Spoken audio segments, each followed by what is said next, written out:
सर्वप्रथम विद्या विकास मंदिर आसेगाव यांचं जन्मतर्फे हार्दिक अभिनंदन. डॉक्टर्स ग्लोबल अकॅडमीतर्फे हार्दिक अभिनंदन.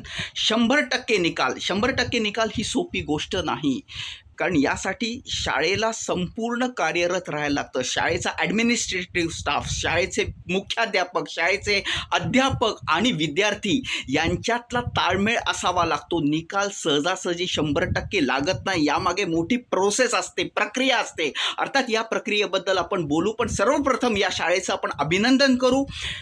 ही प्रक्रिया सोपी नसते, पण या प्रक्रियेबद्दल सगळ्यात महत्त्वाचं म्हणजे जन्मतर्फे किंवा डॉक्टर्स ग्लोबल अकॅडमीतर्फे या शाळेतील अधिकारी व्यक्तींची आपण मुलाखत घेऊ. नक्की यांच्या यशाचं रहस्य काय, कारण बरेचदा यश मिळवलं जातं, पण ते यश कसं मिळवलं जातं, त्याच्यामागे प्रोसेस काय असते, कष्ट काय असतात, घाम काय गाळलेला काय असतो, हे लोकांसमोर यावं म्हणून जन्मतर्फे या शाळेचा इंटरव्ह्यू घेण्याचा प्रामाणिक प्रयत्न असेल.